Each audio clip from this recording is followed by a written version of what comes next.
bitewe nuko abo bafasha ibyo bababwira babategeka gukora basanze atari byiza. Bagababwira bati turabohereza imfashanyo ariko mwemera abantu baba batinganye. Baba baki musinyire ko umugabo nakundana n'undi mugabo bazagira gute? Bazabana. Nimutabisinya nta mfashanyo tuzongera kugira gute? Ntazo tuzongera kuba. None ubwo nabo ibyo bari gukora nabyo se nabo bazagororera.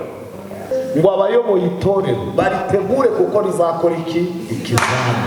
Turi kwegereza ikizamini ku rwego rw'isi. Ubu turi kwiga muri rusange ariko abazakora ikizamini mube tayari. Ninjye safuriya irimo ibiryo mugiye kurya kandi amasengesho yanyu n'ingwi, ubwo ibindimo nimwe murabicanira ko munsengera ndakozamo ikirushi naruri bihiye. Bibaho n'ubwo kirukijijwe mu bintu byiza bibaho n'ugukira kandi tugira abakire bakijijwe. Mu bintu bibabaza n'ukubona umuntu ari umukene kandi akora ibyaha. Kubona umuntu ni umukene kandi ntanakijijwe kusabura byose byibura buri by'isi ariko ufite iby'ijuru. Duhana umugisha. Haleluya. Abari maso bikirize. Haleluya. Mwami Yesu ashimwe. Arakoze umushumba kandi Imana imuha umugisha. Igikomeye ni ukumwizera. Ukugira gute? Nicyo cyamuteye kurira ageze i Betaniya ngo ababazwa nuko abantu batamwizera kandi ashoboye. Kandi ageze gute? Nibyo bintu byarijije Yesu. Yababajwe nuko abantu batamwizera kandi ashoboye. Kandi akabona nabo baramukeneye. Yesu ntacyo yakora utamwizeye.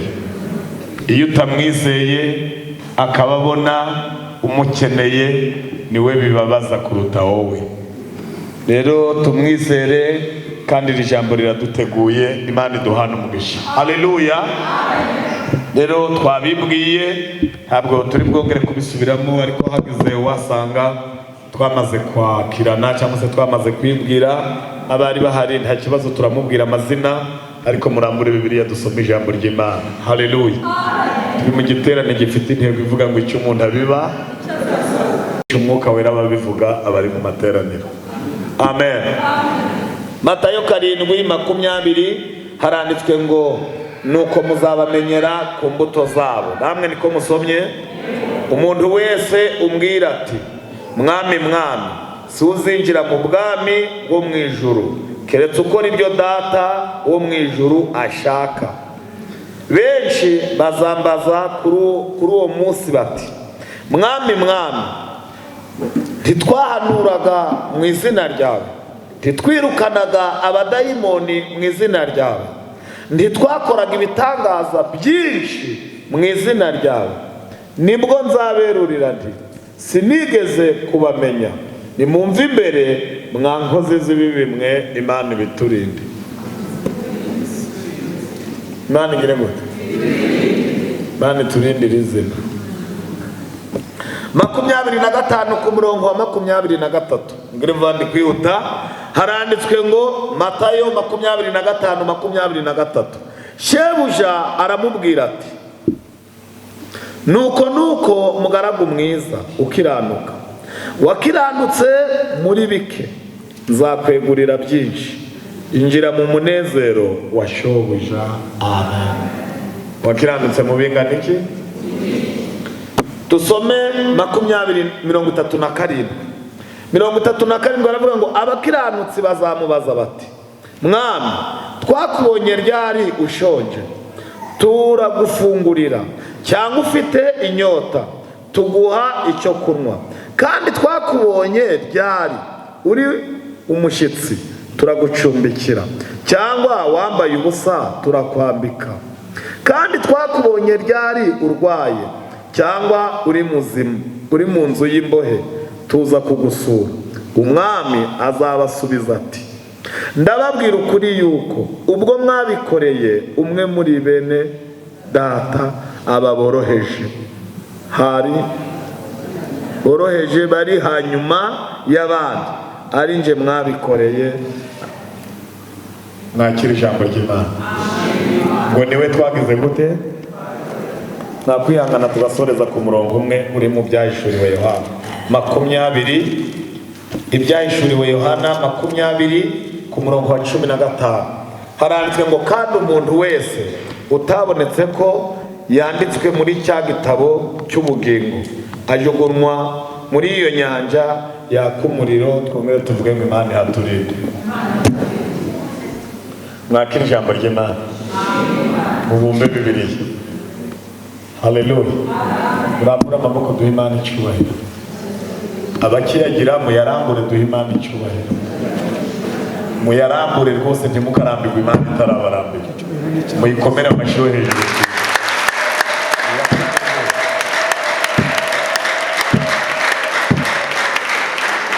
Haleluya. Haleluya. Kuva ku wa mbere cyangwa se kuva ku cyumweru iki giterane ni cy'iminsi 7, haba muri Niba haba nimugoroba abagiye baterana no kuvuga ku mbuto n'umubibyi. Ku mbuto n'iki n'umubibyi. Ariko ntabwo abantu iminsi 7 yashira abantu basoma ahantu hamwe. Message ya bimwe cyangwa se intego ikabimwe ariko Bibiliya. Haleluya. Haleluya. Ntabwo kubwiriza bingana no kuririmba. Indirimbo yo yabimwe mwayiririmba hano mukayiririmba ni Rusizi, ariko gusomaho ibyanditswe byera. Haleluya. Nta jambo ribi riri muri Bibiliya. Aho wasoma hose ryose ni ijambo ry'Imana. Amen. Kandi turi hano kugira ngo izina ry'Uwiteka rihabwe icyubahiro. Turashimira Imana ko tubonye umwanya wo guhagarara hano kugira ngo twongere tuganire ku by'uru rugendo twifashishije ibyanditswe byera. Kandi iki giterane gifite intego, ariko nanjye uhagazaho aho nasomye nahateguriye intego. Amen. Twifuza ko tuganira ijambo ry'Imana. Hari abumvishe dusomye imirongo myinshi bakurikije igihe dusigaje mu rusengero, baravuga bati se biriya byose ari kubisoma ubwo arabona turatahajyanye. Ariko muhumure. Haleluya. Ndashaka ko munsengera ninjye safuriya irimo ibiryo mugiye kurya, kandi amasengesho yanyu n'ingwi, ubwo ibindimo nimwe murabicanira. Ko munsengera ndakozamo ikirushi naruri bihiye.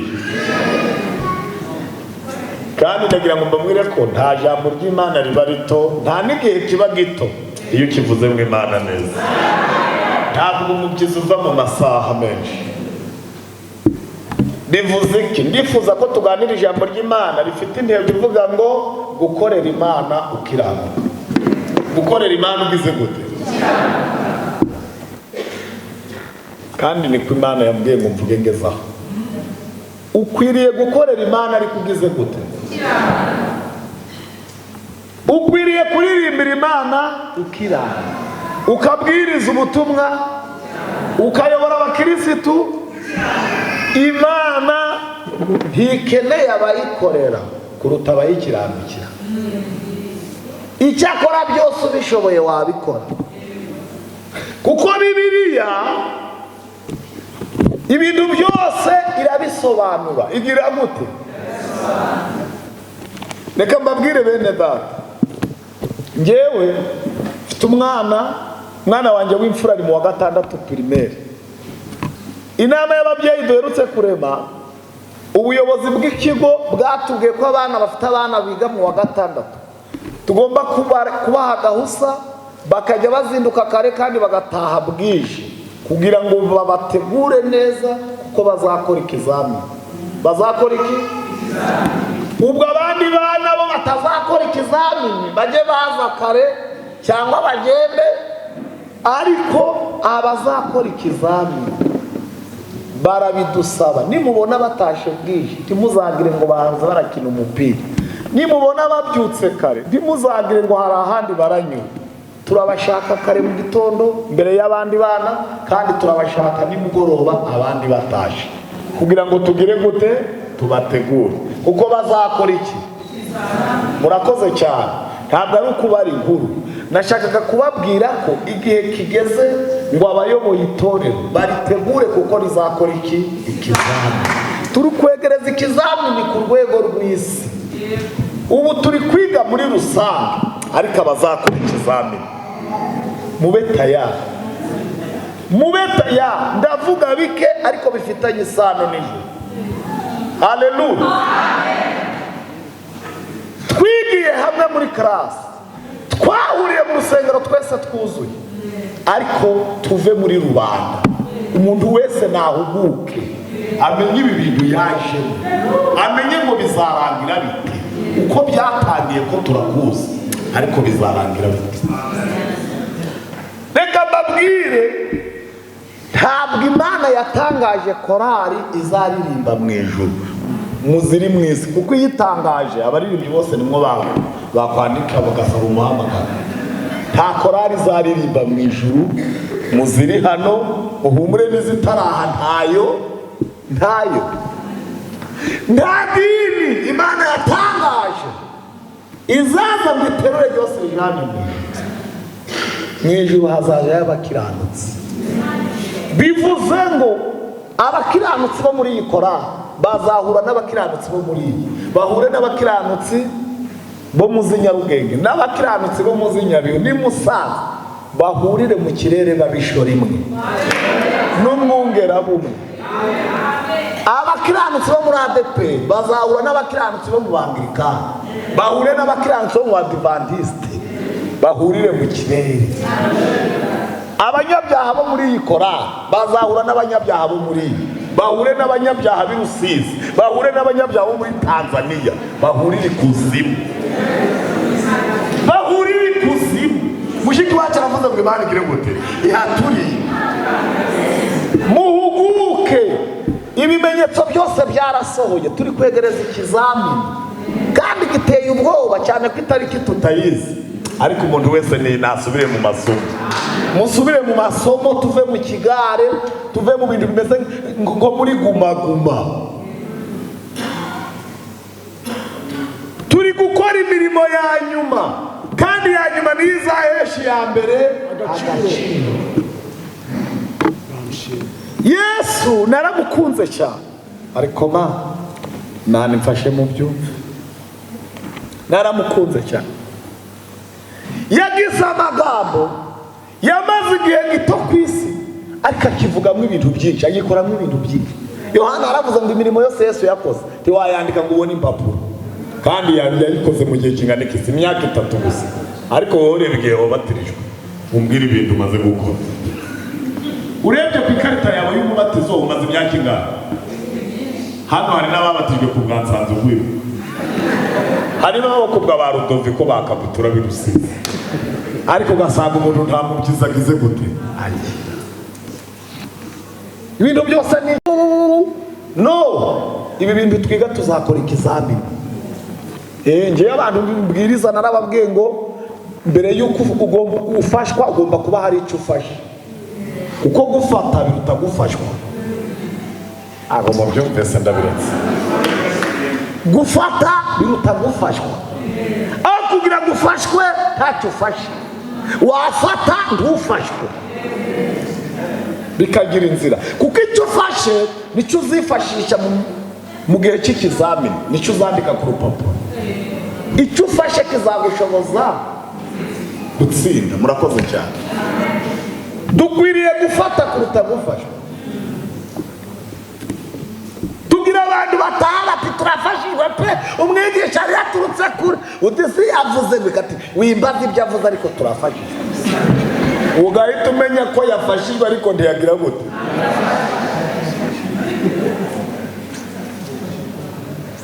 Ubwo ndi kwihuta. Iyo ushaka kuzatsinda ikizamini, ntabwo urangara mwarimu ahagaze imbere yawe. Mu magambo Yesu yavuze abantu bazifashisha bagatsinda. Yesu ni umwarimu mwiza. Amen. Amen. Tugira abantu bagira Bibiliya, hakagira ahantu bita habi na heza, barobanura aho barabigisha. Pawulo yarabivuze, abantu baza amatwa zaba barya bashaka bigisha bahuje n'irari, avuga ataho ni habi, udusomeye habi, ariko nta jambo ribi riri muri Bibiliya. Byose ni ibyanditswe. ahubwo ni weho risanzwe uri mubi. Ijambo iyo risanzwe uri mubi ugira ngo ni ribi. Ariko bene data, reka nihute. Yesu yatangiye avuga ngo mbanyure mu irembo rifunganye. Irembo rigeze gute? Aravuga yatangiye kuri 15 karindwi 15 avuga ngo mwirinde abahanuzi b'ibinyoma. Aramuka niba hari wamaje ati none tuzabamenya gute? Aravuga ati muzabamenyera ku mbuto. Ubundi iyo bavuga umuntu n'uw'ikinyoma haba habaye iki? Uwa mbere nubwira abantu ibintu bitari byo, uwa kabiri nubwira abantu ngo bakora ibintu watagize gute, atabikora. Baravuga bati se none abantu twabamenya gute? Twamenya ibinyoma ari bihe n'ukuri ari ukuri. Aravuga ati cyambere muzabamenyera ku mbuto zabera. Ageze hepfo aravuga ati nta muntu, nta giti cyiza cyakwera imbuto mbi, nta n'ikibi cyakwera imbuto nziza. Arakomeza aravuga ati se none bizakemuka bite? Aravuga ati rega bizakemuka, hari umunsi umwe bizakemuka. Ibi ngibi mubona abantu baba mu kavuyo, hari igihe bazahagarara ku murongo, intama zose zigaca munsi y'ukuboko kwabo kwa nyirazo. Murakoze cyane. Arangije Yesu aravuga ati ariko hari umunsi uzaba umwe, ndashaka ko uwo munsi umuntu uzi ubwenge awutekerezaho. Iyo ushaka kuzabona ijuru utekereza ku munsi w'imperuka. Iyo ushaka kuzabona ijuru, igihe cyose habe nubwo mwaba muri stade yakira abantu 100,000 cyangwa 100, ibyo utekereza ku byawe. Yesu aravuga ngo hari ikintu abantu bagomba kumenya. Benshi bazambaza kuri ujya munsi, bamaze ngo mwami twaragukoreye. Kandi umuntu azajya avuga ko yamukoreye n'ibyo yakoze agize guteze ari nabyo. Twati ngiye naragukoreye, natanze igisenge cy'urusengero, irange ryose ni nge, amakaro ni nge wayaguze, intebe ni nge waziguze, amabafure, amarido narayazanye. Yesu avuga ati mbere yuko umbwira ibyo wazanye, ndashaka kukubaza wabizanye ukiranuka? Mbere yuko wikorera ibyo wazanye uzana amadosiye y'ibyo wakoze, mbwira wabikoze umeze gute? Wabikoze umeze gute? Reka mbabwira amakuru. Ubu Imana niko yambwiye ngo mvuge hano nimugoroba, kandi mu bintu bituma ndyama ngasinzira no kuba navuze ibyo Imana yashatse ko mvuga. Mu bintu bituma ndyama ngasinzira no mu bintu bitumye ndama ku ruhimbi, nabibwiye bari abasaba, mu bintu bitumye ndama ku ruhimbi ni ukuba naragiye mvuga ibyo Imana yambwiye ngo mvuge. Haleluya. Ndi umukozi w'Imana, si ndi umukozi w'abantu, kandi Imana tubanye neza. Haleluya. Ndagira ngo mbabwire mu makuru, iyo abantu bari kwakira amakuru ariho muri iki kinyejana, tugira abantu bafasha hari abantu basinye ko batazongera kohereza imfashanyo bitewe n'uko abo bafasha ibyo bababwira babategeka gukora basanze atari byiza. Bagababwira bati turabohereza imfashanyo, ariko mwemera abantu baba batinganye, baba bake, musinyire ko umugabo nakundana n'undi mugabo bazagira gute, bazabana. Nimutabisinya nta mfashanyo tuzongera kugira gute, ntazo tuzongera kuba. None ubwo nabo ibyo bari gukora nabyo se nabo bazagororera.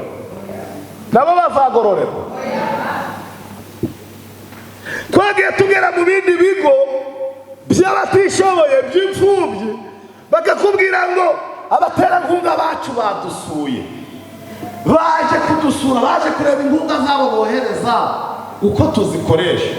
Wabaza uti se bari uti ngabariye, ukabona bamwe n'abazungu, abandi n'abarabu, abandi n'abirabura ariko b'abasirimu. Waje kubona ukabona umwe ari kunywa itabi, umwe ari kunywa iki, kandi n'umutera wohereje inkunga mu batishoboye. Waje kureba uko abantu bari kuyikoresha, ariko ukabona ari kunywa iki. ukabona ari kunywa itabi, ukavuga uti se uyu muntu afasha abatishoboye gute kandi anywa itabi? Ese ubwo ibi bikorwa ni iby'iki ko turi kubona iyi mirimo ayikora kandi akora ibyaha? Ubusa izandikwa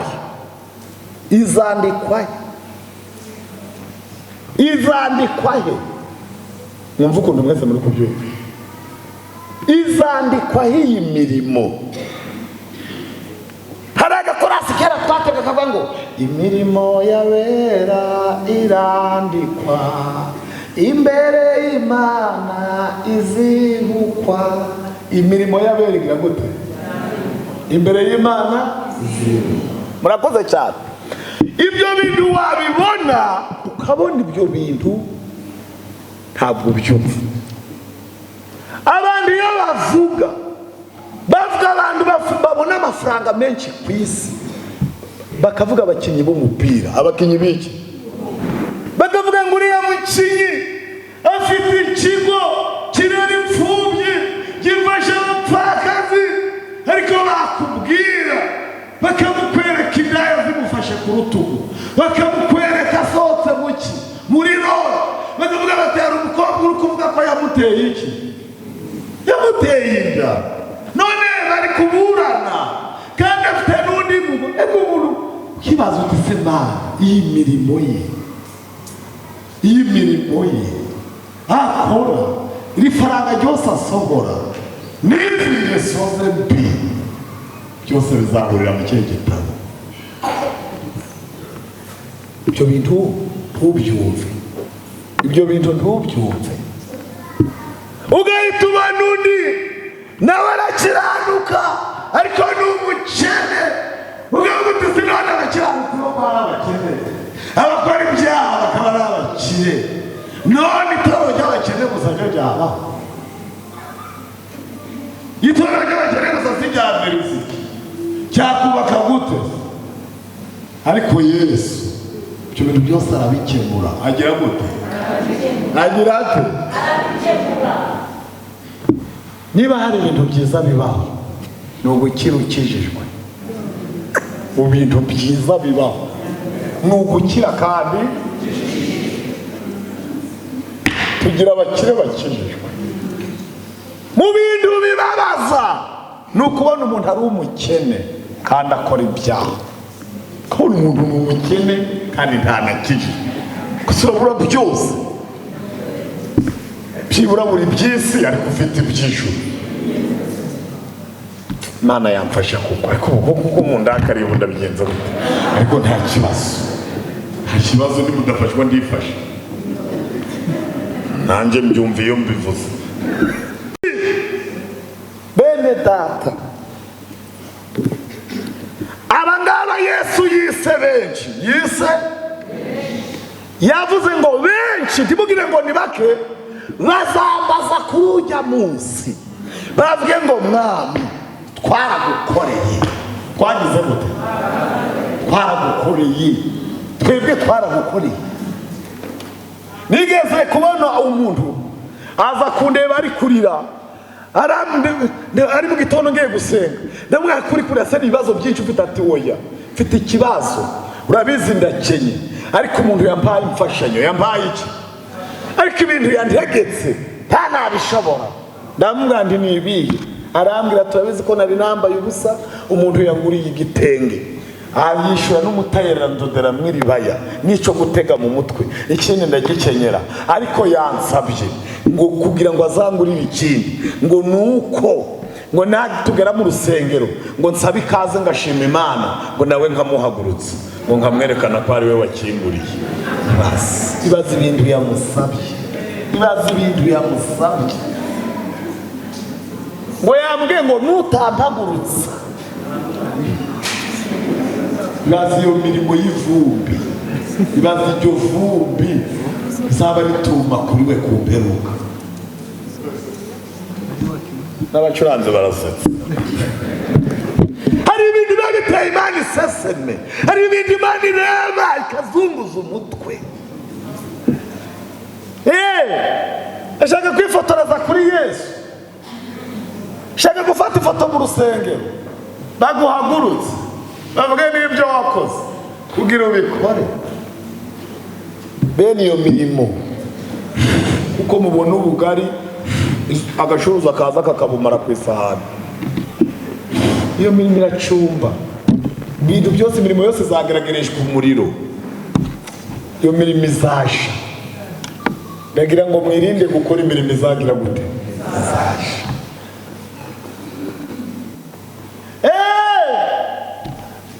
Benshi bazaza bavuge ngo mwami twaragukoreye. Yesu abareba atariko ikora ryanyu, muvuge ibyo mwakoze. Uneti twebwe twarahanuraga nje n'aba turabahanuzi turi itsinda. Yesu ati ndababona ntako mutagize, abandi sibariye ko mwari muruta mwebwe. Ati abandi ubwo baraba bari kuza, ariko twebwe twishyuza hamwe nishira hamwe cy'abahanuzi. Yesu ati mwipange hariya. Abandi bati twebwe turabacashi b'abadayimoni. Ati namwe tubari kubona nta bandi mwibagi wese, bati abandi bashobora kuba bari inyuma, ariko twe tuje muri kwasiteri. Abandi bati mwe muri kwasiteri mwari bake, twe tuje muri ritiko. Yesu ati ndabatumiza nta bandi nta yindi kipe iri hano. Bavuga bati twebwe natwe twafashije abatishoboye. Yesu ati ndababona ntabwo mutagize, mwese muje mugira ati natwe twaba turi muri bisi muhagarare hariya. Ababwiye ati rero ikintu ntaho byanditswe rwose, kuko igitabo ngengera n'icy'abaki.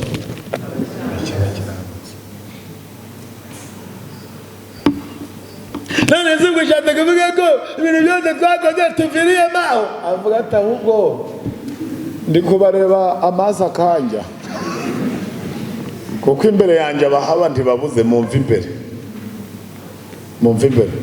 Tuhavuye se turabaki, ariko turakuva imbere nimugoroba turahagaruka. Yesu ati ahubwo se mu kanya muraba mugihagaze aha? Nese uradushyira muri iyo tsinda, turaba turi muri iyo shambure. Mwebwe se muzi izina ryanyu? Batiri tubwira ati muri inkozi z'ibibi. Batiri kare. Nese ubwo ni bibi twakoze? Yesu ababwire ngo sinigeze. Niba hari ijambo yakubwira rikakurya, ibaze kugira ngo Yesu akubwire ko atigeze akumenya n'imyaka umaze muri korali. Yesu akubwire ko atigeze akumenya n'imyaka wicaye ku ruhimbi. Yesu abwire ngo ntiyigeze kumenya n'ibiterane nabwirije. Ibyo bintu kutabitekereza bingana no kuba uwanyuma mu ishuri. Turi bakuru dukubita abana bazanye amanota make, natwe tuzakubitwa.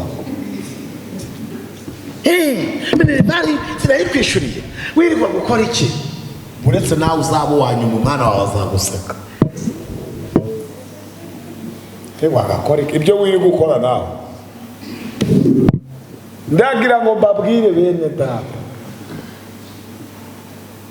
murabizi murabyumva, iri ni ijambo umuntu atakwigisha ari gutera za haleluya. Ni umutushari ariko turawumva. Bivuze iki? Yesu ababwire ngo sinigeze mbamenya. Aba ngaba Yesu abwiye ko atigeze abamenya, bamubwiye ko bamukoreye. Bagize gute? Baramukoreye ariko ntiyigeze. Reka nkubwire irindi jambo Yesu avuze muri Matayo 25. Yesu aciye umugani w'abagaragu bahawe itarata. Bahawe iki? Ubwo bari bahawe akazi. Shebuja aravuga ati rero muze akazi, muzagakora ndahari, muzaja mu gihugu cya kure, muzasigara murikoresha, ariko mubere inyangamugayo. Mpemba neza sinamba. Ngo mwamuha 5, undi amuha 2, undi amuha 1, uwe 5. Aratangira aja kudandaza. Yagera hirya ati nzacuruza gusenga nunguke kunyugwa, kuko Yesu ari byose. Nzacuruza za butike zirahomba, diporome zirahomba,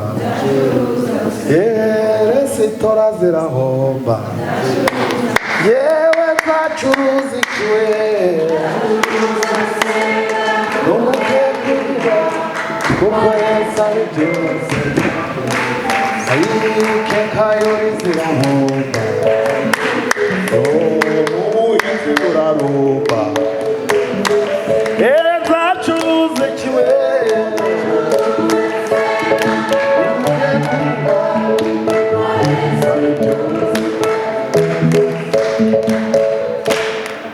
umusinzi akabwira nyirakabara ati fata icupa ryawe barabivuze nanjye ndagiye akaba araje ati nanjye nyandika nanjye gira gute nanjye nyandika ngenda senga bamara kugwira uwateye ikorasi ati mureke mbabwire gusenga gufite umumaro ni ukumukiranutse iyo asenganye abandi bati mande tubabareye gusenga no gusambana no kurwana no kukihana akababonye abakiranutse akavuga ati mwipange hariya bosi azaza nje ndi umu agent akatangira agashakira Yesu abakiriya uwebyiri nawe akagakambuka hakurya nimuze murebeye Yesu ni mwiza nimuze murebeye Yesu ni mwiza akabona abantu baraje baramugera iruhande akababwira atagira neza bugaca bukira agira neza Yesu agira neza bugaca bukira agira neza Yesu undi akavuga ati ngurikije ubugome mama wacu yankoreye Yesu nangirire neza ngo bikarangira barambuye ibiganza barakamwakira nk'umwami n'umukiza bagahindukira bakava mu ngeso mbi nyine ebyiri nawe ati mwipange hariya bosi azaza uwimwe rero abaravuze ati njye ntawakwishinga idini barahembwa twe ntiduhembwa ngo twe ntitugira gute cyumva n'abarokore mwabenshi reka mbabaza bariya reka tubareke ntabwo muhembwa muvugishe reka mbaza abashyitsi ntabwo muhembwa umuntu uba muri korari Yesu atarahembwa agiye guca ati njye yaranyaguye nubwo muririmbira ariko amenye ko ayandimo ntabwo muhembwa abacuranzi nta muhembwa gusa ntabwo ndahembwa ntabwo araca ariko nta n'umwe ari kujya muri benshi Yesu ntabwo aguhembwa wenda amakampani niyo atandukanye ariko murahembwa rwose reka mudahembwa ntimwagaruka oya abandi badahembwa baza mwebwe nawe kwishinga ku bapasitori ngo bo barahembwa mwebwe ni umuganda wa leta murimo mwebwe ni umuganda mukora mukawukora buri munsi ntiduhembwa maze uwo musaza niba adahembwa umusaza udahembwa se aba yambaye atyo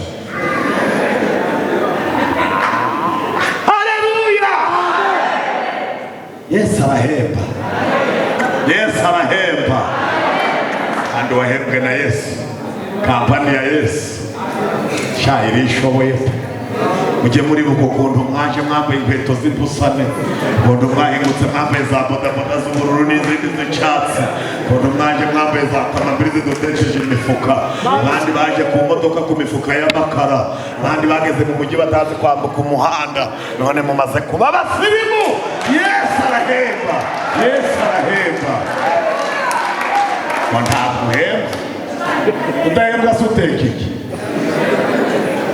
shamura benshi abatabizi ahubwo nimwe muhembwa menshi kuruta abapasitori ko mufite amamodoka se barayafite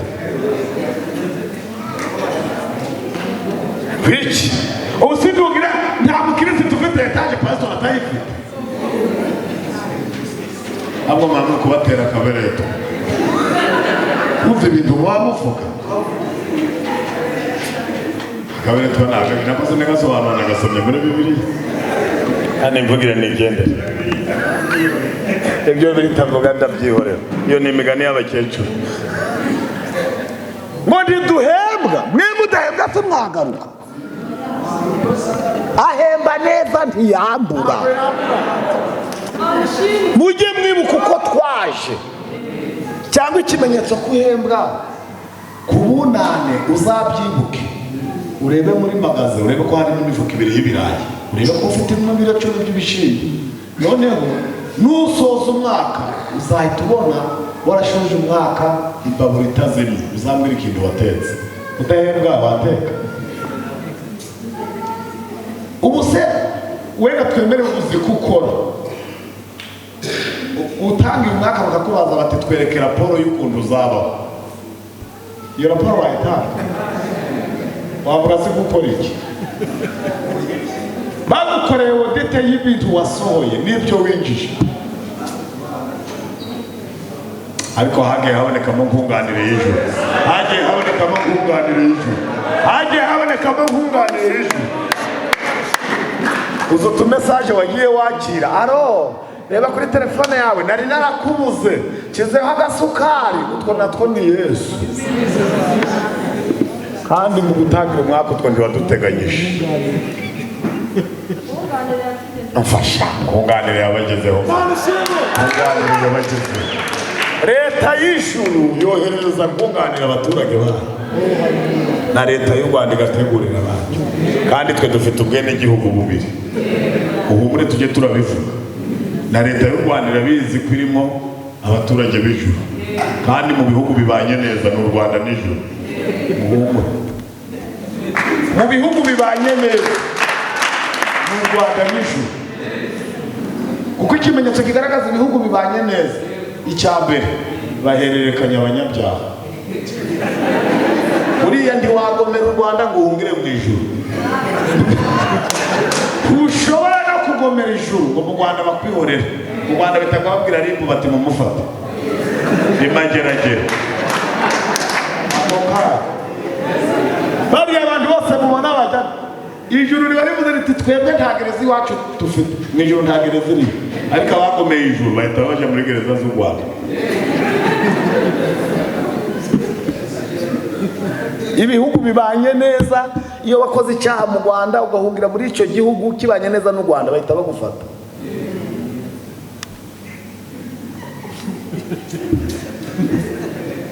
Cya kabiri, amategeko y'ibi bihugu aja gusa. Mu ijuru baravuga ngo ntucice, no mu Rwanda uzica umuntu rero. Mu ijuru bati nta kwiba, mu Rwanda uzibeshe wibe n'umuntu telefone buno Nyabugogo urebe. Amategeko y'ibi bihugu arasa. Kandi hari abanyarwanda bakiranutse mu bari mu ijuru,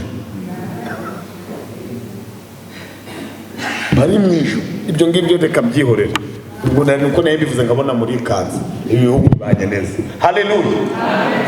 Noneho uwe 5 arazigenza havamo izindi 5, uwe 2 havamo izindi 2, ariko uwimwe aravuga ati nje ndamuzi nuko twasha ngo tubikore. Wese yakoze iki? Aha, cyambere muzi ni umunyamwaka. Icya kabiri rero itarantoye akarakaka nzabisubiza uko yimbaza iby'inyungu abivemo wabarayijanya isaseka hano. Ati nzabimusubiza uko yagize gute? Ngo shebuja ava mu gihugu cya kure abaraje, ngo uwe 5 aramurika ati nyakubahwa duherukana paruwasi ari amatorero 2, none yabaye amatorero 8. Duherukana korari turi 15, none bageze muri 40. Duherukana turi mu rusengero rw'ivumbi, none n'amakara. Duherukana mu madirisha harimo ibikarito, none ni ibirahuri. Duherukana amabati afite harimo inyenyeri, none dore reba hejuru. Haramuferesita. Uwebye nawe aravuga ati nanjye urabizi, urusho inyungu zingana no kurushoro rungana. Ntumbaze inyungu ngizo uwe 5 warampaye 2, ariko uhumure nanjye 2 zarabyaye, mfite izindi 2. Yesu nawe arayambira. Wowe mwatiweho ko utari kurocinga, wowe mwati nje ndakuzi ndagusobanukira. Uretse abangaba baje bagapfa kwitereramo bagasereba, ariko nje nkurikije uko ngo reka ndo wake kugira abantu bihako barabizi ntacyo bazi. Pawulo niko yavuze, yaravuze ngo numva ko hari icuzi uzaba ntacyo wakamenya. Tubwira abanyira ndabizi, tubwira abanyamibare, tugera mu mirimo, tukagera mu bikorwa. Derutse kujana mu giterane ndababara cyane. Tugiye kubaka urusengero rwananiye abakristo. Umushumba aravuga ati buri korari ikusanya umusanzu, buri komisiyo kusanya umusanzu, abagore, abasore n'abakobwa. Ngiye kumva numva itsinda rimwe cyaba dinini ariko rihagarariwe n'abagabo batatu. Numva umwe arababwiye ariko umuremera amafaranga yose tuyatanga, barega tuba turi kugurira abapasitori amakote. Ndavuga ngo ibintu Bibiliya yavuze ngo wamupfu Yesu mupfu kugira ngo amafaranga tuba turi gutanga abajaheri.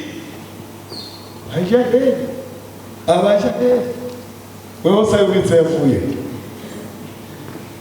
Ndamuseka ariko ndamukosora, aranga aterega wewe nabaye umurokore wewe ukiragira inka wowe ntabyo uzi. Njyewe ndabizi byiri dini, ndabizi bya kera, tije nabaye we kubwa abamisiyoneri ukaba ntacyo urakamenya. Nico gihe cyose wabereyemo kugira abantu batafite icyo bazi kandi bakigira ba nyirandabizi, bakigira ba nyirandabizi. Ariko iryo tsinda ndarihamagara ndababwira nti bene data, mu bintu bidakinishwa n'umurimo w'Imana. Iyo ushaka gukina uja mu kibuga ugakina umupira, ariko ntawe ukinira mu murimo w'Imana. Mu hantu badakinira ni hehe? Mu murimo.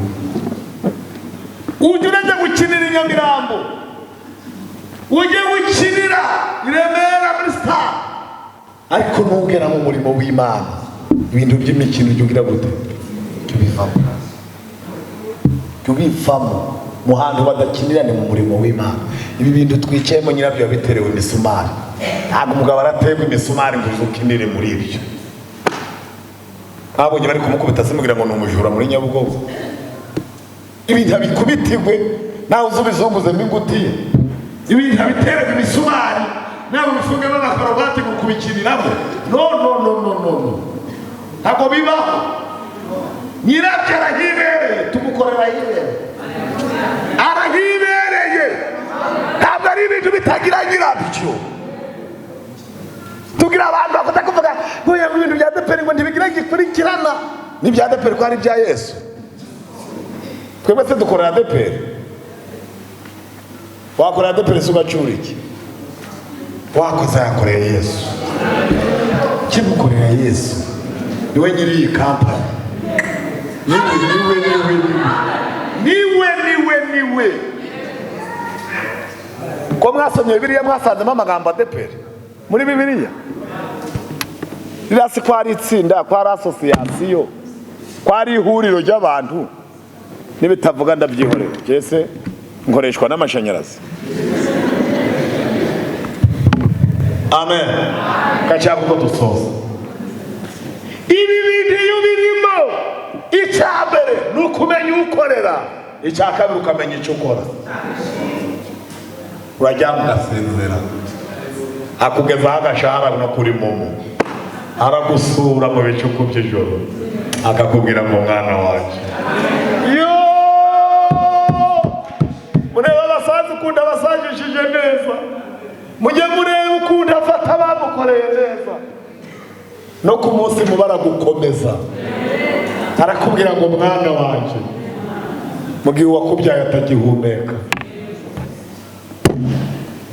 aravuga ati wowe urabwira ngo ndi umunyamwaka, urabwira ngo nsarura aho ntabi, ko wari ubizi ko ndi umunyamwaka ukamenya ko nsarura aho ntabibye, wemeye iki kuyifata?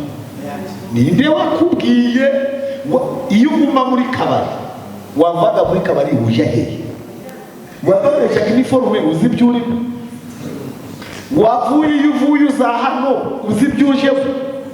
Ibyo ngibyo byonyine bitume bakuboha, bakujugunye hanze aho bazarira bagahekenyera iki. Amen. Ariko ngo nubwo nguwo yabaye gutyo, hari abakiranutsi.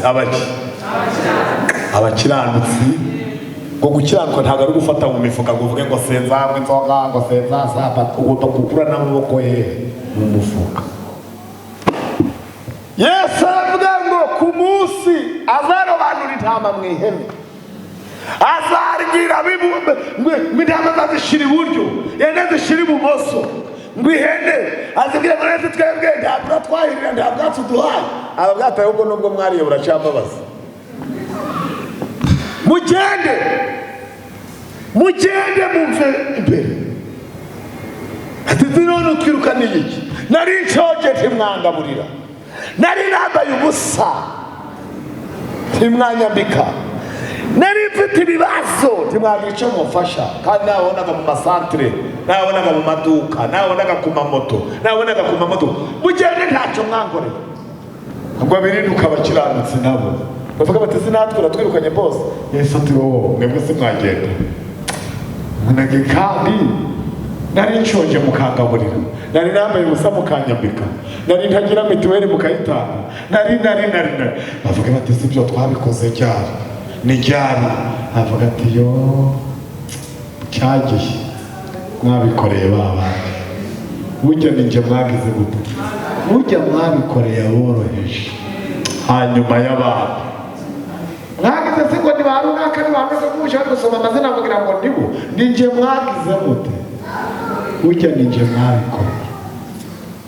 Nyeganyeza uwo mwicaranye ubwo tubikora ukishoboye kubikora, bizakubera amanota ku munsi wa birote. Uzabisanga kuri birote, uzabisanga ku mushahara, uzabona ko ari Yesu wabikoreye. Mufite intego nziza cyane abashoboye, ndagira ngo mubikore, kuko nimvuga ngo abashoboye ntawe utazabikora ibi bintu. Naje gusoma muri Luka hafi 12, somaho umupfakazi umuki, reka mbabwire ibintu byo gukiranuka. Murandabana igihe kirashize, nasomye iteraniro Yesu yari arimo. Iyo bavuga gukiranuka, abantu benshi usanga batabyitayeho cyane, ariko reka nkoreshe iri jambo nubwo ntahasomye ry'amaturo. Igiki umuntu ari umucuruzi afite amasoko manini, undi ari umucuruzi w'imineke cyangwa ari umwagenti baba mu mutaka hariya wa MTN. Uwo wabonye isoko rinini, hari abantu babona amasoko ku buryo yunguka nka miliyoni 10. Uwungutse miliyoni 10 agatanga akazana ku rusengero 990. Yewe ni 9, urumva 900 ni bandari, ni za 2, ni z'igihumbi ziriho fimbo, arazihingukije. Iyi myobo ntibyaseseramo, byasaba ko mufungura akarohamo. Abantu bakimubona rero bavuga bati uyu nguyu aje yicara imbere, uyu rwose kujya turajya haze. Mbese abantu bose bagakangana bati ariya yose arayazanye se, yewe no mu ijuru azicara imbere pe. None undi wungutse 10,000, oya wungutse 1,000, akaza azanye igiceri cy'ijana, nawe akagisasaka muri uyu mwobo. Buriya ari uwazanye 990, n'uzanye igiceri cy'ijana, muzi ngo kuri mashini y'ijuru umukiranutsi abaye uwe. N'uw'igiceri kuri mashini ya Yesu, umukiranutsi n'uzanye igiceri, uw'990 yibagiwe 1,000. Kuba atashizeho icyo 1,000 bibaye 0. mutajya murumva ijambo umukiranutsi mukagira ngo ni izina wakwita umwana wawe. Mutumva ijambo umukiranutsi mukagira ngo ni izina leta yawe. Azaba ari umukiranutsi, ni izina ridasha, ni izina ritari irisirino, ni izina ry'ibikorwa. Izina ry'iki? Ry'ibikorwa. Icyo nicyo kimenyetso ntazi, kandi nagisomye muri Bibiliya n'ikihe hariya ngo abantu baratuye baratura, abasirimu baratura. Urumva iteraniro Yesu arimo ni Yerusalemu, ni abantu b'aba VIP bazana amanote bagasesekamo bakagira gute, ngo hava mu materaniro umukecuru ngo w'umupfakazi ngo afata amasenga ngara abizi ibiceri ngo aragenda nawe abigira guca bijugunyamo. Yesu ngo ari hafi y'igiseke ngo bagiye kubara imirimo. Yesu aravuga ati rero nubwo ko mperuka nzabivuga ariko reka mbe mbakopeje tube dukoze konkuru. Benda katuyasome manota yo mu karere mu gihe tutarakora icya leta. Mwese mwatuye ariko uyu mupfakazi yabaruhije yagize gute? Abandi bati nawe ntuzi imibare turakumenya. Nanjye siyamije nje wasizemo amadolari ndatinje wasizemo amayero. Yatuye ngaheze uyu muntu utuye no mu nzu itarimo na sima. Aravuga ati atuye amasenga abiri. Mwasanga yaje yaruye ati we yatuye ibyo yararagira gute? Yarafite gusa ariko ngo mwatuye ibibasambutse. Ubwo rero mwemere yabaye uwa mbere. Aravuga bati si ushatse kuvuga iki? Birabayobera ariko Yesu yaragize gute? Yaravuze. Reka mbabwire uko dusoza. Iyi mirimo dukora nizaduherekeza, nizagira gute? Yohana yavuze ijambo rikomeye mwiyerekwa yabonye. Mana yamfasha koko ndinginga pasiteri ni iminota 3 nsigaje mvuge ko iyerekwa Yohana yabonye. Yohana yagize gute?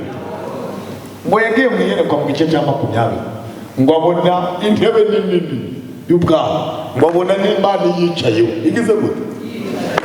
Ngo abona isi n'ijuru bihunze mu maso hayo, ngo abona amahanga yose ateranyirijwe imbere yayo, abakomeye ngo abona ibitabo birabumbuwe, ibitabo bibumbuwe.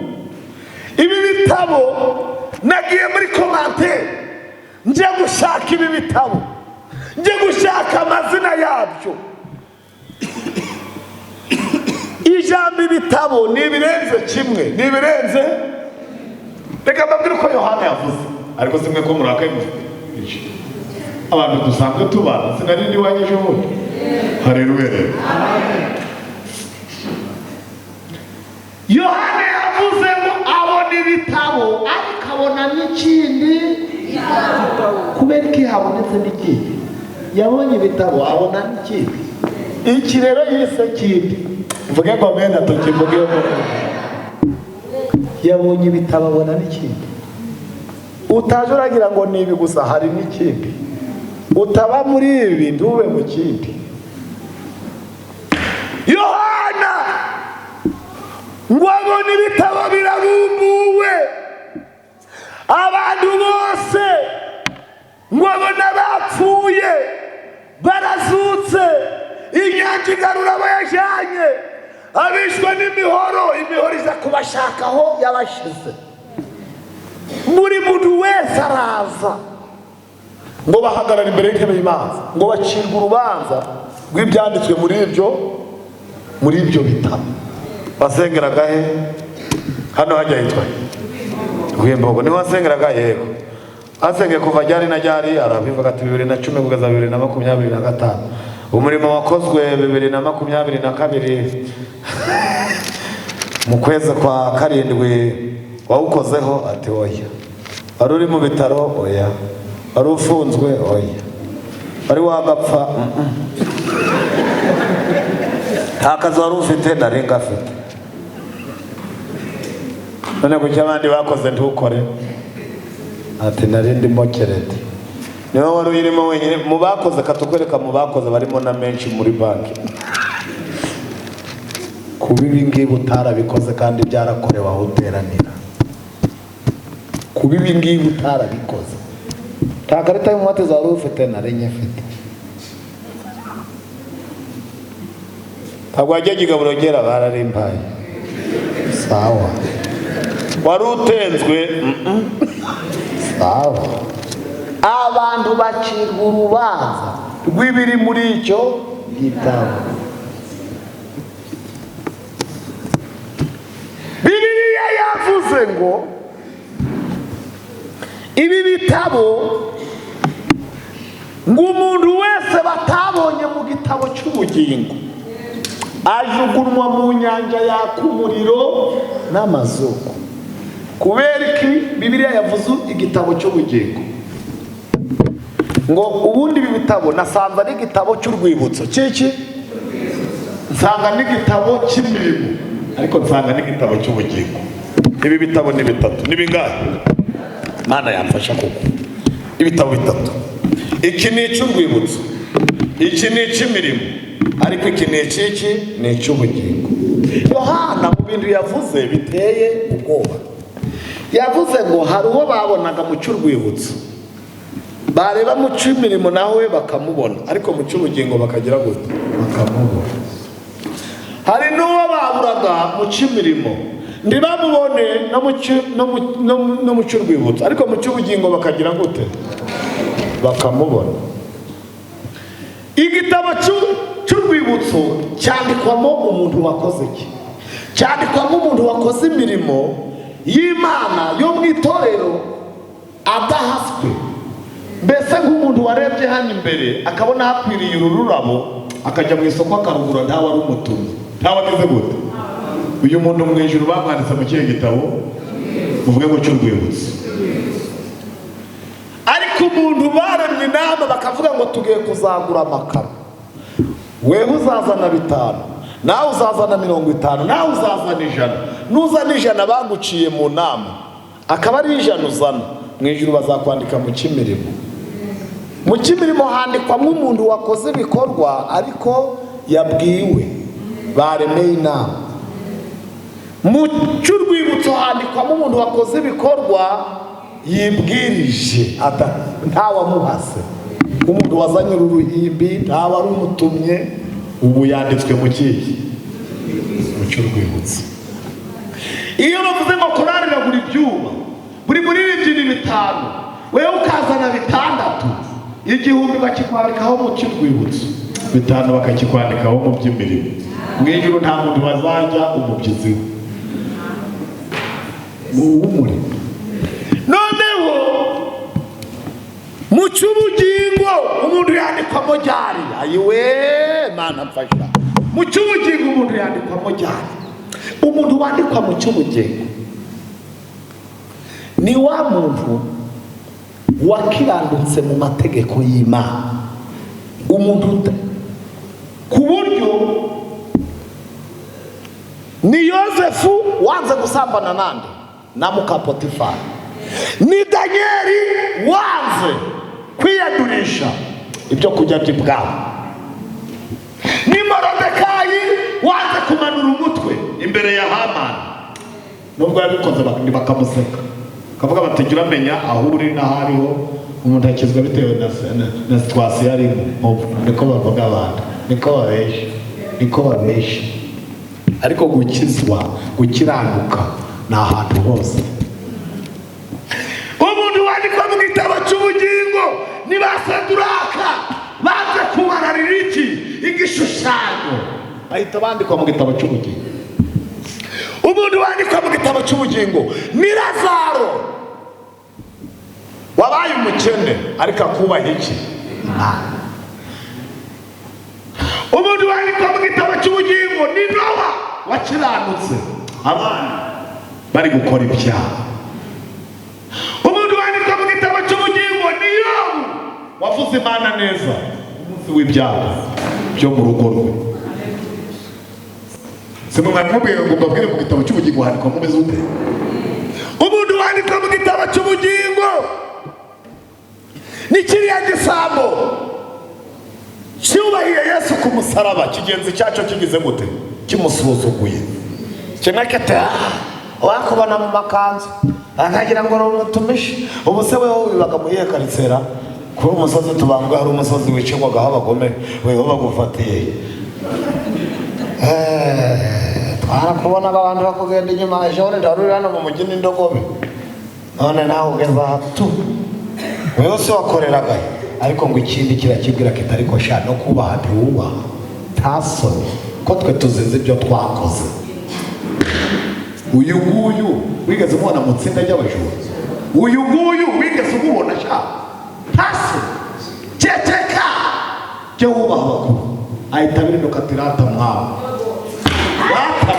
rata twebwe turazira ibyo twakoze ariko wowe urera urakiranuka nugera mu bwami bwawe teno pani bwawe no komplese nugera mu bwami bwawe dore njyewe duhuye saa sita kandi saa cyenda ndaba namaze gupfa nta mwanya wo kurepeta ndabona nta giterane nje nzaje nta turo ryanjye ryagerayo nteye n'imisumari ariko nugera mu bwami bwawe uzagire guteze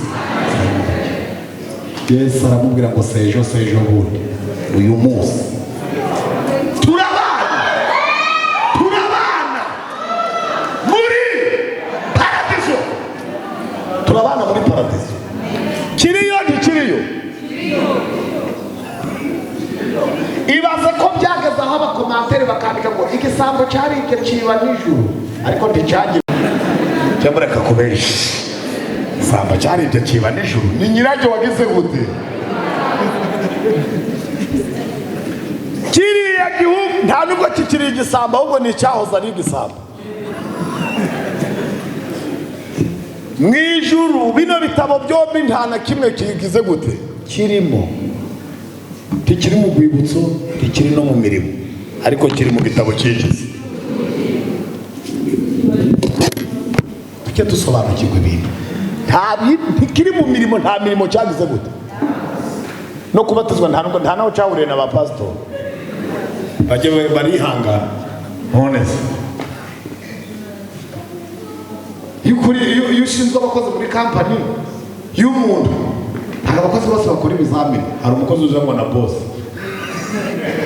abakozi bose bakora ibizamini muri kampani iyo kampani se niho wayishinze hari umukozi uzangwa na ugahita ubona ari gutangira iki akazi niba atayikiriza ubihore mu ijuru barayikiriza gusa ntitujya haleluya ujye mubimenya ni ngombwa ngo ibi bintu tujye tubyiga tuve mu kigare Lazaro yakiranutse mu mico no mu myifatire akenye nta muntu imana izabaza iby'itandukanye apfuye abamarayika bamujyana mu gituza cyane nyamutunzi ngo yirirwaga adamara yari mu mafamu ari mu mavewiti ariko apfuye aje kuzimu uzi kuje kuzimu waba ufite amafaranga uje kuzimu uri umukire n'abakene bari aha hanze barwaye bwaki uzavuga ko wayakoresheje ngo yageze kuzimu baramukurubana ati mwikurura ndi bosi we ati ahubwo hano nta alimantasiyo yari bati cyacaka icara kungungura ishushye ati cyaka kiranyije mu ndebere ka musiteri bati se ubundi ho twayibonaho hari ayo wazanye ati hajya ntayo bampambanye ati mbere yuko baguhamba bagusatse aracangagiye baravuga ati bya bintu ni uko ntazutse ngo njye kubikora neza ariko twe tukiri bazima tubikore neza mwakira ijambo ry'Imana dusoza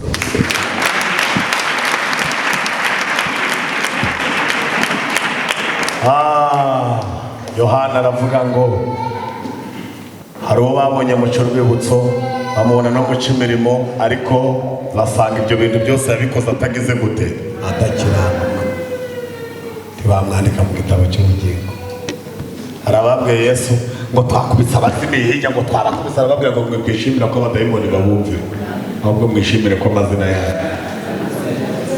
mu gitabo cy'ubwami wacyanditse amazina abiri Enoke Aburahamu nakoze cyanditswe n'abahanuzi n'intumwa cumi n'ebyiri Amahoro w'Inyaziga ndetse wanyanditsemo mbese Mwana w'Imana nanjye wanyanditse Bata! Abagukunda twese abagukunda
manza wandikisha izina ryawe mu gitabo cy'ubugingo ibikorwa bizakorwa n'ejo bundi kandi Uwiteka ndabizi iyi niyo message yabwiye ndatanga hano Bimugwa ndashimira Imana ko inanshoboje kubivuga uko yabivuze ibintu uri gukora uri kubikora ukiranuka uri kubikora ukiranuka n'ibintu biba bibabaje natangiye mbaho urugero rw'abantu batangaga inkunga ariko bakabwira abo bayinkunga ngo keretse nimwemera mukaba batinganye tugakomeza tukagira gute tukabafasha nimutemera ibyo turi kubategeka murakena murababara murasonza abandi baravuga ngo ahubwo twemera ibyo bibi turakomeza tubabare Yesu azatwomora ingugu Yesu azagira gute ubuse ntatubwira abantu bakize bafatiranye abakene bakabakoresha ibyaha kugira ngo babafashe nzakwishurira amashuri nzakugurira ikibanza nzaguha isakaro katika jina la Yesu washobora ukaba muri shitingi aho gukora ibyaha kubera isakaro waba muri shitingi gukorera Imana ariko ugize gute gukiranuka ndagira ngo twese duhaguruke mbabwire uko dusenga twese duhaguruke mbabwire uko dusenga iki gitabo umuntu utazakibonekamo afite ikibazo ibyo azaba yarakoze ibyo ari byo byose nutaboneka muri iki gitabo cy'ubugingo ndakurahiye nushaka indirimbo zose ari wowe wazihimbye nushaka ibiterane byose ari wowe wabibwirije nushaka uri waracuranze ntabwo ari wowe mucuranzi wa mbere ubayeho ariko nutaboneka mu gitabo cy'ubugingo iki gisenge nushaka uba ari wowe wakiduhaye ibyo waba warakoze ibyo ari byo byose nutaboneka mu gitabo cy'ubugingo mu gitabo cy'ubugingo njye nigeze gusengana n'umuntu atagira urubyaro ariko afite amafaranga menshi iwacu n'abantu baba ari abakene mu misozi aza gukora mu gice cy'iwacu ariko ahembwa menshi agenda mu modoka n'abagabo babona imodoka bakayitangarira turasenga iyo twashakaga kujya neza twajyaga kurya iwe mu rugo mu mbabazi turashaka gushingirirwa mu mbabazi turashaka kubaho gusengera mu mbabazi ndagira ngo ubitekerezeho urebe ikintu cyatumye Imana itakwandika mu gitabo cy'abakiranutsi imirimo yo urayifite mu cy'urwibutso urimo ariko si mu cy'abakiranutsi nutabamo kutazinjira mu bwami bwo mu ijuru imirimo y'ubusa imibyizi y'ubusa abantu barayigira mu nsengero barayigira hanze mu bigo ariko imirimo izibukwa ni iy'abera ibyo bintu wabikoze wera niwubona hari icyo ubitekerejeho ni ukuri maze iminsi mbwiriza ijambo rivuga ngo kora ibyo usabwa ubone ibyo usaba kora ibyo usabwa ubone ibyo usaba mu gihe turi kwegereza kuzakora igikorwa n'uyu munsi twagikora n'ejo tuzagikora n'ejo bundi ariko si n'ubikora bizandikwa mu kihe gitabo bizakwandikwa hose ngiki uwo muntu Imana yashatse kuyihana nayo yamuzanye kandi ahuye n'iri jambo. Tekerezeho uzamuka ikiganza tugusengera Imana. Naho niba atari ibyo, niyo uzaje mu mazi, niyo uzamara ukwezi kuri Kanyarira, niyo uzaje Kadeshi, nta kimana izagukorera. Abo bantu barasengaga bikomeye, ariko Imana yari ifite akantu yabitse ivuga iti nkurikije ibyo mwakoze ntacyo nabakorera, ariko mwihane murebe ngo ndabikora. Ukwezi bihanyemo nibwo Imana yabikozeho. Ubu nawe uwo mugabo yarambwiye ati upfa kutamvugize, ariko ujye umbwira abantu baba mu nsengero bakorera Imana bakora n'ibyaha, ubabwire ko nta mugezi bazabona. Azihana ibyaha nibwo imirimo yabo izagira umumaro. Imana ibahumugishe. Hari umuntu uri kumva twamusengera twamusabira imbabazi ku Mana, ariko Mana munsi ko iyo cyangwa ukabimenya. Pasiteri yavuze ngo niwizere uyu munsi urabona ubwiza bw'Imana. Yesu yakubohora n'ukuri. Hari uwo yabwiye ngo noneho uyu munsi ndakubohora ngo ukureho imigisha iri ku maboko yawe. Yesu yaguhambura yakubohora, icyo wabuze wakibona, umugisha wabuze wawubona. Urahari uragura ikiganza tumusenge ko ntawe urako. Imana ikwihera umugisha mushiki wacu, nawe Imana ikwihera umugisha. Ubusebe uragira ngo aya materaniro ntaraye umugisha. Uziko igiterano bagiteguye bari babuze ibyo bakora. Imana ikwihera umugisha. Zamura ikiganza cyawe, zamura. Inyungu ni izawe, jewe ibyanjye nabirangije. Inyungu ni izawe. Zamura ikiganza tugusengere. Niba ukeneye ibisengesho, ukeneye imbabazi z'Imana, zamura ikiganza tugusengere. Mukomere Imana amashyi, mukomere Imana amashyi. Zamura ikiganza tugusengere. Umuntu ukeneye imbabazi z'Imana, ukeneye ko Imana imweze imutunganye kugira ngo imirimo azakora zizamubere urwibutso ku Mana, nazamura ikiganza. Bwira Imana ngo Mana, ndagushimira ko wanze ku byo nzakora, nzabikora ntakiranuka. Uyu munsi mbabarira, unyandike mu gitabo cy'abakiranutsi. Imana ikwihera umugisha. Kandi ufite isoni abyihorere, ariko ushaka isengesho, tera intambwe zo tugusengere. Ni ukuri, ni ukuri. Umva, ntabwo ari weho wenyine. Mose yarihanye kuri Horebu. Imana yamubwiye ngo kwetura inkweto zawe. Yarihanye, yari yarishe umunyegiputa mutaba mu mucanga abantu batabizi, ariko Imana namubwira ngo sinagukoresha utarihana. Tubabazwa n'abantu bakora baba mu murimo w'Imana batarihanye ibyaha. Iyo mirimo mukora ntacyo izabamarira. Terera intambwe tugusengere mushiki wacu, tugusengere rwose. Ngaba abashumba barahari, aya mavuta ya nimugoroba urayatahanye. Izi mbabazi bapfuye no ku muzuko, natwe imirimo izatuburana. Icyiza kirimo ni uko Imana iduhaye umurongo kubikora, kandi tugeze gute dukiranuka, niho bizagira imbaraga cyane. Niyo mpamvu numva ngo hari imirimo izasha. Hari imirimo izagira gute? Iyo mirimo izasha si uko ibyo bikorwa bitakozwe, ariko ni iby'ababikoze batagize gute batakiranuka. Kuko ntabwo nyiri imirimo yasha ngo imirimo yo ntishe, maze n'uwo yikoze azasha ntatswe ibyo yakoze. Ariko umuntu wakoze bidakiranuka ni umurimo uzagaragarizwa umuriro kandi ntuzasha. Turifuza rero gukorera Imana kandi dukiranuka. Zamura ikiganza dusenga Imana, ubwira Imana ngo Mana, ndifuza kugukorera kandi nkiranuka. Twakiriye tasiye pasiteri bigire hino asenga Imana, kandi ibyo mbasabiye nanjye ndabyisabiye. Ndashaka gukorera Imana kandi nkiranuka. Namara gusenga mwarimukazi arahita asengera abarwayi, dusubize umwanya wa Mana data, Mana yacu dukunda, mbere ya byose turagushimira yuko ntabwo bigeze uvuga yuko utazatwiyereka, ahubwo mu ndahiro yawe wavuze yuko uzabana natwe kugeza ku mperuka y'isi. Niyo mpamvu Mwami hora ushaka yuko tugomba gukiranuka muri byose, kuko Mwami dufite umugambi mwiza tubonetse imbere